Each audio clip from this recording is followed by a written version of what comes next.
Welcome to the Fear and Greed Business Interview. I'm Jennifer Duke. There's a tremendous amount going on right now in the payment space. Technology is leaping ahead, much of it driven by advances by Apple with their Apple Pay offering. But all of the big banks are now involved, and they're partnering with other companies to keep innovating or pursuing a share of the point-of-sale market.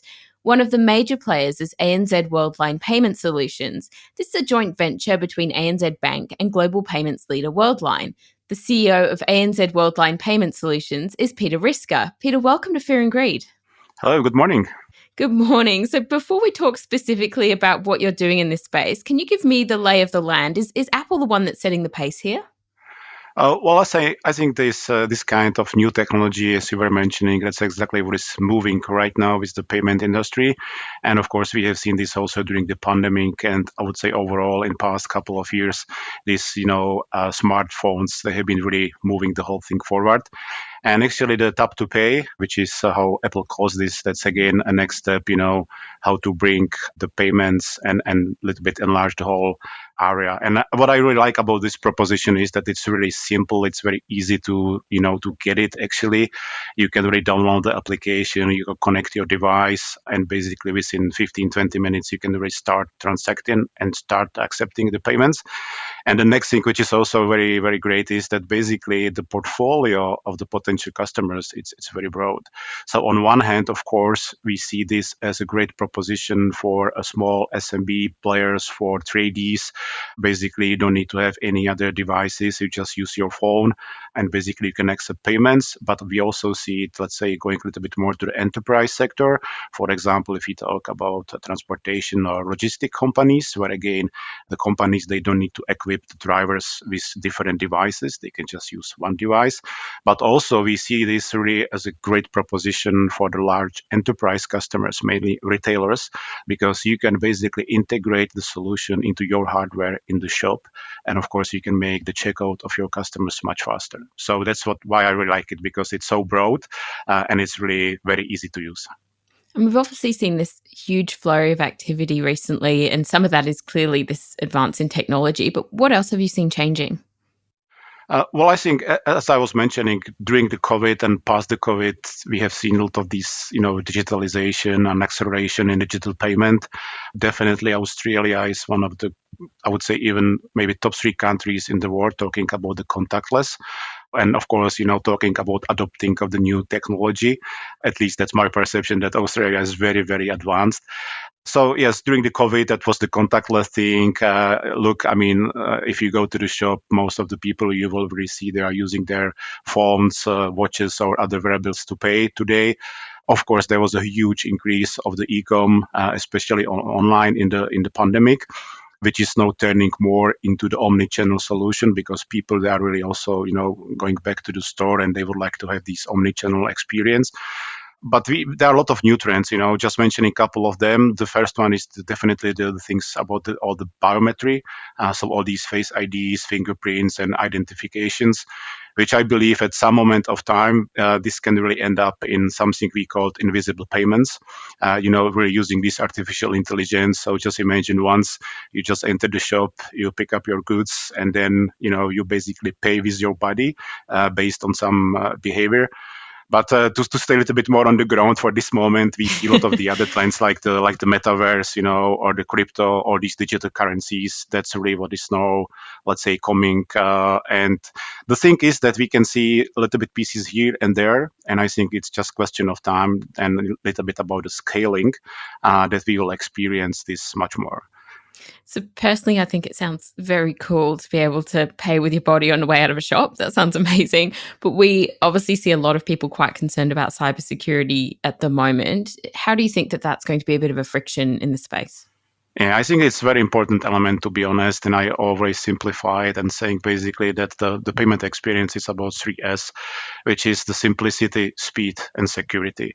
So really, the solution has to be quite easy for both, for the merchant and for the end customer.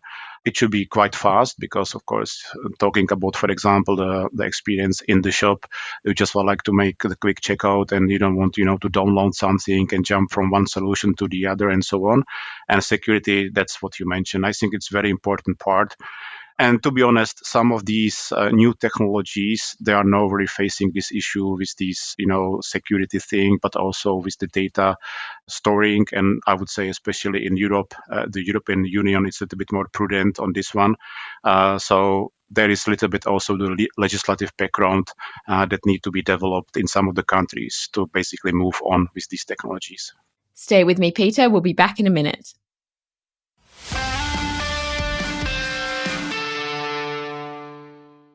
I'm speaking to Peter Risker, CEO of ANZ Worldline Payment Solutions.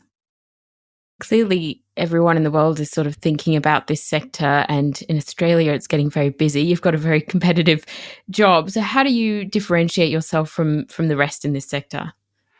Well, I think the big advantage for us is that we are really having this very, very big and global company as one of the shareholder, Worldline, really presented in more than 50 countries around the globe. And we are spending a huge amount of money in the research and development.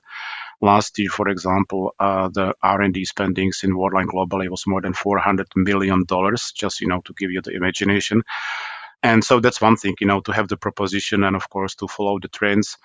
And again, just, naming a couple of them, one of the pilots we are running right now, going now more to, let's say, online world, is the live streaming e-commerce, which is a kind of interactive way of online shopping that basically you combine shopping, entertainment, and, kind of social experience. So there is a merchant and, of course, some of the influencers. They're hosting the live videos and basically they're interacting with the consumers. And at the end, of course, the target is that you make the shopping. So I am, as my daughter is always saying, I am from the last century already. But let's say for the young generation, it's a different way of shopping. Basically, that they are chatting to someone, they are having some influencer there, and it's more like socializing together with the shopping. So that's another example how the things are moving forward. So once going back to your question, it's really about having the proposition, but also, of course, about having a kind of customer experience that is good for the customers, which again, we are going back to the digitalization and digital journey to make it as simple as possible for the customer, basically to get the solution and start transacting. I actually find that fascinating about the new generations, because we were always sort of told that digitization would make shopping much less social experience. There was going to be this very bleak future where you never speak to anyone anymore when you buy anything. But it sounds like it's actually going to be the opposite of that. Well, I would say that the thing is that we do prefer to talk face to face to someone, Yes. and the young generation perhaps they're okay, to use these, let's say, new technologies to be more socialized there. So, which is exactly the example of the live stream e-commerce. And what's sort of next in this space? How does maybe crypto fit into this sort of payment platform? Oh, crypto is definitely a thing we are exploring also here in Australia. And to be honest, this is the solution or the proposition we are offering to our merchants already in Europe as a Worldline for a couple of years, regardless if that's, let's say, in store or if that's online. And yeah, this thing with crypto and the digital currencies, I think that's the next thing to come. The other one I was mentioning was the metaverse, where again, I mean, you can really see the huge brands and the big brands, world brands that are investing a lot of money into this space. Again, we are very proud as ANZ Worldline that we have already the Australian merchants that are live in this platform. And yeah, is this going to be the next big thing? Well, we will see. Now, we do know that the federal government's looking at a lot of regulation around this space. Are you concerned at all that they're going to go perhaps too far and stop the innovation? I'm not afraid they will stop the innovation, but I would really say, as I was mentioning before, that this should goes hand in hand. So you need to have a legislative, let's say, background for some of the new solutions, and it's not only about the security itself; it's also sometimes about the data storing and so on. Mm. And there's a lot of, I suppose, smaller businesses who are constantly having new tech thrown at them and having to get across it and learn how to use it. Is there any concern that they're going to be left behind as these payment platforms become more sophisticated?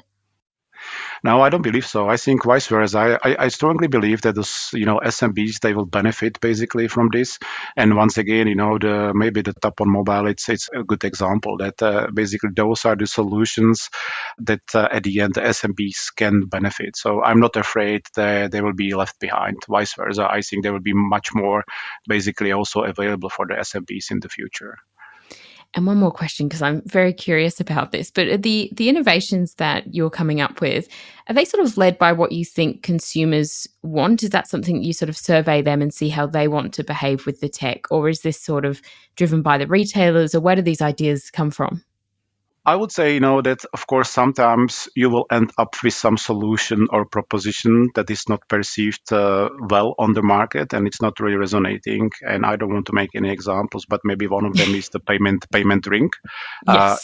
So I mean that was a huge thing, to introduce the payment rings. But basically now, if you look who is really using this, I mean the usage is very limited, at least in my eyes.